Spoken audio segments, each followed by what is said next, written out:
जय गुरुदेव। जय गुरुदेव। परम पूज्य स्वामी जी महाराज, आप सभी प्रेमियों, देखो जब स्वार्थ आता है तो प्रेम में दरार पड़ जाती है, और जब स्वार्थ नहीं रहता है तो प्रेम व्यवहार चलता रहता है।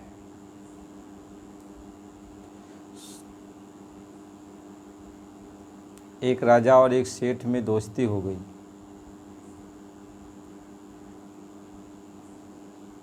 जिस देश का राजा था उसके राज्य में एक सेठ रहता था। वह भी सेठ धनी मानी था। राजा से और सेठ से दोस्ती हो गई और बहुत प्रगाढ़ दोस्ती हुई। दोनों एक दूसरे को बहुत चाहने लगे।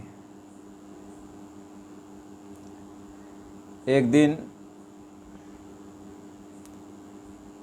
राजा ने राय मशवरा किया सेठ से और अपने मंत्रियों से, कहा कि चंदन की लकड़ी का एक बहुत बड़ा मंदिर बनवाया जाए।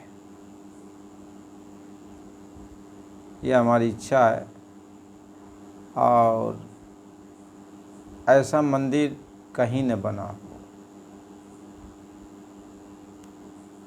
तो सेठ सोचने लगा कि राजा ने जब सोच लिया है कि मंदिर बनवाने के लिए तो बनवाएंगे ही। तो उस शहर में जितनी भी चंदन की लकड़ियाँ थी, सेठ जो है सब खरीद लिया और ख़रीद के अपने गोदाम में भरवा लिया। अब तो इंतज़ार कर रहा है कि राजा मंदिर बनवाएंगे, इसके बाद सारी लकड़ियाँ जब कहीं नहीं पाएंगे तो हमारे यहाँ से ले जाएंगे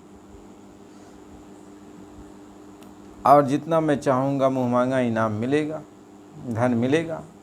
यह सोच करके सेठ जो है लकड़ी को खरीद लिया। और फिर कुछ दिन ऐसे बीता, राजा का विचार बदल गया। राजा जो है मंदिर बनवाने के बारे में सोच ही नहीं रहा था। ऐसे कुछ दिन बीत गया और सेठ की बड़ी पूंजी लग गई चंदन की लकड़ी को खरीदने में।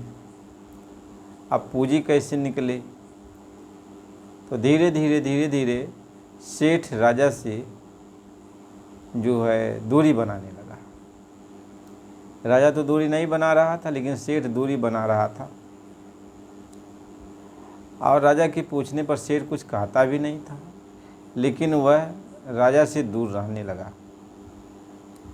लेकिन राजा से और सेठ से इतना प्रेम था कि राजा को अच्छा भी नहीं लगता था सेठ के बिना। और राजा सोच में पड़ गया कि मित्र को हमारे क्या हो गया कि ये जो है अब हमसे उस तरह से बातचीत भी नहीं करते हैं। वैसे बराबर दरबार में हमारे पास रहा करते थे, हम भी जब भी मौका मिलता उनके पास चले जाते। तो ऐसे कुछ दिन बीत गया। राजा चिंता में डूबा हुआ था। तो एक बार राजा ऐसे निकला घूमने टहलने के लिए, तो एक महात्मा जी मिल गए। तो महात्मा जी को देख के राजा प्रणाम किया। महात्मा जी ने आशीर्वाद दिया और महात्मा जी ने पूछा, बच्चा तुम उदास क्यों हो?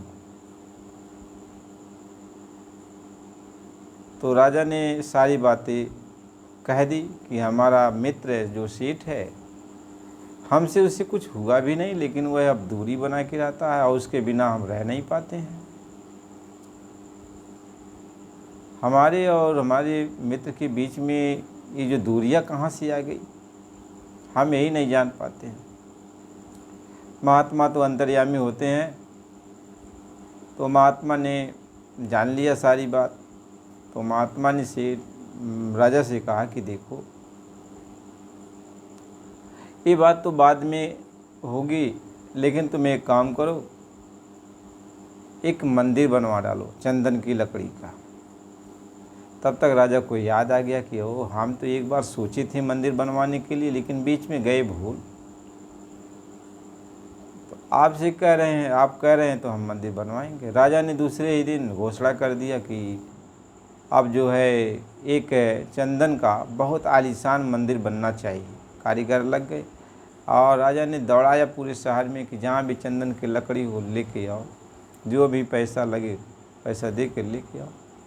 तो सिपाहियों ने जो है चंदन की लकड़ी खोजा तो शहर में कहीं नहीं मिला।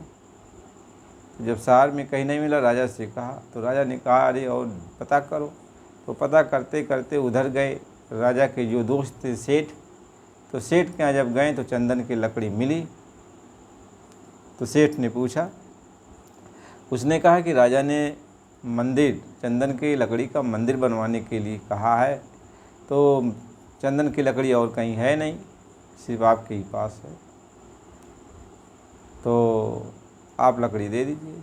तब सेठ तो प्रसन्न हो गया, अब तो जितना चाहूँगा उतना धन मिल जाएगा। सेठ ने अपना जो है जो गोदाम था खोल दिया, कहा जितनी लकड़ी ले जाना और ले जाओ। मंदिर तो बहुत विशाल बनना था, तो सारी लकड़ियाँ जो है चंदन की लकड़ियाँ सब लोग उठा ले गए। अब इसके बाद जो है लकड़ी का जो दाम था, राजा ने, अब तो मित्र था, मित्र तो वैसे ही नाराज़ था, लेकिन अब राजा एक बहाना मिल गया, मित्र को बुलाया और कहा कि मतलब कितना उसका दाम हुआ। मित्र ने तो कुछ बोला नहीं, लेकिन राजा ने बहुत कोशिश जब किया तो उसने बताया इसका यही दाम है। तो उसका दुगना तिगुना दाम राजा ने दे दिया कि मेरा मित्र और प्रसन्न हो जाए। अब तो वह तो सेठ बहुत प्रसन्न हुआ, क्योंकि उसी के नाते वह नाराज़ था। अब मंदिर बन गया। महात्मा ये समझाते हैं कि किसी से भी यदि प्रेम प्यार होता है, यदि उसमें स्वार्थ न हो, तब तो टिकाऊ होता है। और यदि स्वार्थ बस प्रेम होता है, स्वार्थ बस एक दूसरे को चाहते हैं लोग, तो वह बहुत दिन तक नहीं चलता है, बहुत दिन तक नहीं चलता। क्योंकि स्वार्थ का जो प्रेम होता है, हमेशा तो आपका जो है स्वार्थ पूरा हो नहीं सकता, तो कभी न कभी स्वार्थ में कमी आ जाएगी। तो जब कमी आ गई तो जो स्वार्थी है वह दूरी बनाने लगेगा। इसलिए प्रेम जब भी किसी से करो तो निस्वार्थ करो। निस्वार्थ करोगे तो आजीवन चलता रहेगा, और यदि स्वार्थवश करोगे प्रेम तो नहीं चल पाएगा। भगवान कृष्ण से राधा ने पूछा कि बताओ प्रेम का मतलब क्या होता है।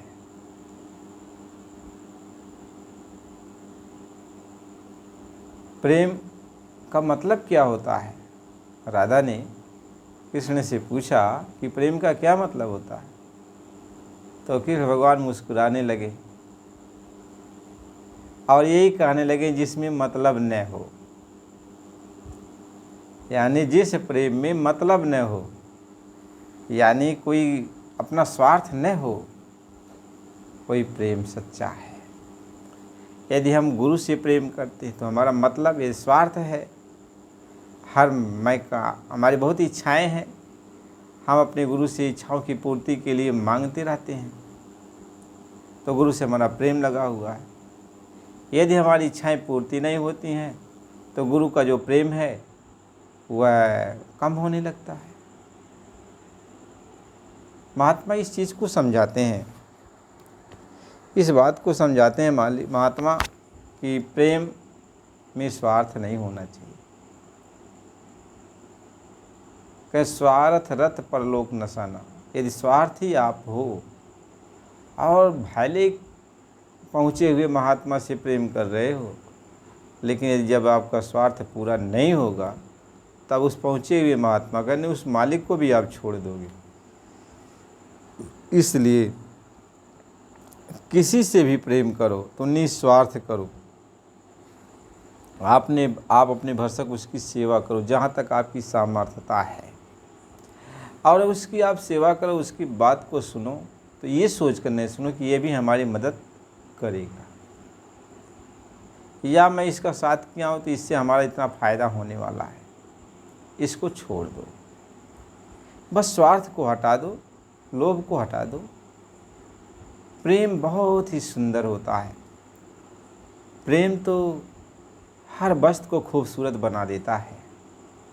प्रेम जहाँ आ गया तहाँ हर इंसान आनंद में जीवन बिता लेता है। पति पत्नी के बीच यदि प्रेम हो गया और स्वार्थ दोनों में नहीं है, बस एक दूसरे को खुश रखना चाहते हैं, तो दोनों का प्रेम आजीवन चलता रहेगा। ये दोनों के बीच स्वार्थ है, पति पत्नी से स्वार्थ के लिए प्रेम करता है और पत्नी पति के से अपना स्वार्थ पूरा करना चाहती है, तो जब स्वार्थ का ये दोनों का प्रेम है तो यह प्रेम बहुत समय तक नहीं चलेगा, क्योंकि एक दूसरे का स्वार्थ हमेशा कोई पूरा नहीं कर पाता है। तो पति पत्नी साथ में भले हैं, लेकिन अंदर अंदर मनमुटाव हो जाता है और आपस में झगड़े लड़ाइयाँ होती रहती हैं, कहा सुनी होती रहती हैं। महात्मा इस बात को समझाते हैं। इसलिए प्रेम ये छोटी चीज़ नहीं है, प्रेम बहुत बड़ी चीज़ है। यदि आप प्रेम कर लिया, भगवान कहते हैं तू मुझसे प्रेम करने के लिए आ रहा है, तो किसी इंसान से, अपने बराबरी से, अपने यार दोस्त किसी को बनाकर तो देख ले कि प्रेम यदि तू वहाँ उनसे करता है तो कितना तुम्हें आनंद मिलेगा। और यदि तू मालिक से प्रेम करने लगा तो कितना। तो प्रेम पहले तू दुनिया में बना के देख ले, दुनिया वालों से प्रेम करके देख ले। प्रेम तो प्रेम ही होता है, कहीं पर भी लग जाए वह सुंदर बना देता है। तो जब भगवान से वह प्रेम हो जाएगा निस्वार्थ, तो फिर परमानंद की प्राप्ति हो जाएगी।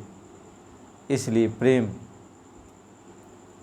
प्रेम जब हो गया तो कहें जहाँ प्रेम तहाँ नेम नहीं, और तहाँ न बुद्धि व्यवहार, और प्रेम मगन जब मन भया तो कौन गिने तिथिवार।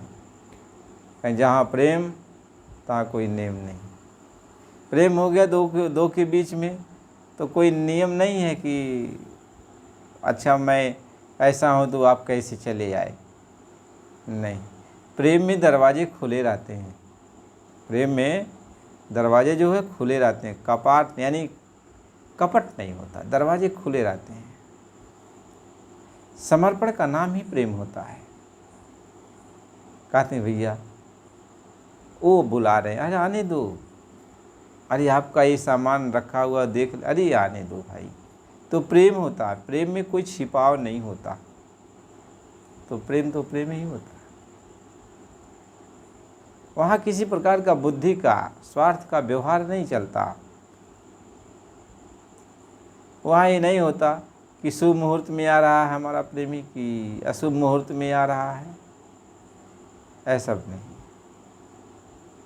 तिथि बार की गणना नहीं होती, समय मुहूर्त का ज्ञान उसमें नहीं किया जाता। तो प्रेम होता है। इसलिए प्रेम करना सीखो। प्रेम करना, यदि आप मालिक से मिलना चाहते हो, अपने घर चलना चाहते हो, तो प्रेम करना सीख लो। और यदि प्रेम करना नहीं सीखोगे तो घर परिवार को भी नहीं एक जगह इकट्ठा करके रख पाओगे। क्यों? यदि आपके 2 बच्चे हैं, सयाने हो गए, तो बच्चों में भी नहीं पटेगा और बच्चे माँ बाप से नफरत करने लगेंगे, माँ बाप किनारे कर देंगे। प्रेम नहीं है, स्वार्थ लग गया। बाप तो हमेशा कमा के खिलाएगा नहीं ना, क्योंकि अवस्था उसकी अब जो है ज़्यादा हो रही है, बुढ़ापा आएगा तो कमा नहीं पाएगा नहीं।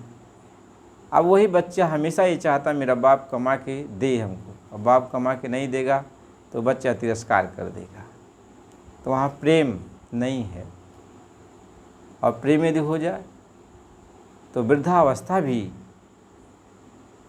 में वह जीव आनंद से रहता है, क्योंकि उसके बच्चे जी जान से उसकी सेवा में लगे रहते हैं, क्योंकि वह अपने बाप से स्वार्थ नहीं खोजता है। वह सोचता है कि मेरे पिताजी ने मुझको पढ़ाया लिखाया, इतना बड़ा किया, अब मेरा फर्ज है मैं इनकी सेवा करूं। उसके अंदर ये फर्ज अदा करने की बात आती है। ये नहीं है कि बाप मेरा कोई काम नहीं रह गया तो बाप का तिरस्कार करते हैं, माँ बाप का तिरस्कार करते हैं। लेकिन जब स्वार्थ रहेगा तो तिरस्कार हो। देख बहुत सारे लोग हैं रो रहे हैं, क्योंकि अब सब जगह ये नफरत का बीज आ गया है, सब जगह स्वार्थ आ गया है। कहीं स्वार्थ रथ पर लोग नशाना, सब जगह स्वार्थ हो गया है। लोग पर लोग, किसी को पता नहीं है मैं अच्छा कर रहा हूँ कि बुरा कर रहा हूँ, इसका क्या रिजल्ट निकलेगा, किसी को कोई मतलब नहीं। बस अपना स्वार्थ पूरा होना चाहिए। कहीं अपना स्वार्थ पूरा हो, दुनिया भाड़ में जाए, बस अपने स्वार्थ में लोग लगे हुए हैं। बस किसी तरीके से अपना स्वार्थ पूरा हो जाए। तो बताओ, इतना तुम खुद गर्जी, इसी को कहते हैं खुद गर्जी आदमी है, यानी अपनी गर्ज के आगे किसी को देख नहीं रहा है। तो जब अपनी गर्ज के आगे किसी को नहीं देखेगा, इसलिए उसके अंदर दया नहीं रह गई। अब दया सूख गया। स्वार्थ ही, लोभ ही दया को सुखा देता है। यानी जो पानी बह रहा है नदी में, जो पानी निर्मल पानी बह रहा है, वो पानी नदी का सूख जाता है। स्वार्थ पानी को सुखा देता है, प्रेम को सुखा देता है, और उसकी जगह पर कड़वाहट पैदा हो जाती है, नफरत पैदा हो जाती है। महात्मा इस चीज़ को समझाते। इसलिए तू प्रेम करना चाहता है भगवान से या भगवान के भक्तों से, तब तुम निस्वार्थ प्रेम करना, सिर्फ प्रेम करना। बस देखो कितना आनंद मिलेगा। अब वो मालिक तुम्हारी हर चीज़ को अपना समझेगा। तो जब तुम्हें अपना समझ लेगा तो मालिक भरसक प्रयास करेगा कि तुम्हें कोई तकलीफ न होने पाए। और तुम्हारे अंदर जब सच्चा प्रेम होगा तब तू अपनी सामर्थ्य के अनुसार मालिक की भक्ति करेगा। इसलिए प्रेमी भाई बहनों, मालिक की भक्ति में लगो, प्रेम करना सीखो। कहीं प्रेम ही एक सार है और कुछ सार नहीं। प्रेम ही एक सार है, सच्चा है, सत्य है। तो प्रेम को पकड़ लिया तो सत्य को पकड़ लिया, प्रेम को पकड़ लिया तो भगवान को पकड़ लिया, प्रेम को जान गए तो भगवान को जान गए, प्रेम मिल गया तो भगवान मिल गए। तो प्रेम ही है। इसलिए प्रेमी भाई बहनों, नए हो तो चैनल को लाइक सब्सक्राइब करो और सत्संग को पूरा सुना करो। आपसे ये अपील है, प्रार्थना है। और फिर ये सत्संग बराबर जाएगा। ये मालिक की दया से सत्संग जारी हुआ, उन्हीं की मौज मर्जी से कहते, बिना उनकी मौज के कुछ होता नहीं है। बंदा बोल नहीं सकता, पत्ता नहीं हिल सकता, हवा नहीं डोल सकती है। तो उनकी जब इच्छा हुई तो चैनल के द्वारा ये सत्संग जारी किया। तो जो कुछ भी अभी नहीं है कि मैं बहुत बड़ा विद्वान बन के कर रहा हूँ, बहुत बड़ा ज्ञान हमारे अंदर है, बहुत कुछ नहीं। उसकी इच्छा है, मालिक की इच्छा है। जो कुछ भी अंदर डालेगा वही तो आपको मिलेगा। जो कुछ भी वह मालिक इस कंठ के अंदर डाल देगा कि यही बच्चा सुनाना है, तो वही निकलेगा। तो इसलिए कहते हैं कि ना कुछ किया न कर सका, ना करने जोग शरीर, जो कुछ किया साहेब किया, तासे भयो कबीर। यानी न कुछ मैंने किया, न कर सकने जोग मेरी शरीर है। जो कुछ भी कर रहा है वह मेरा मालिक ही कर रहा है। इसलिए प्रेमी भाई बहन, सत्संग बराबर सुना करो। चैनल को लाइक और सब्सक्राइब कीजिए। जय गुरुदेव।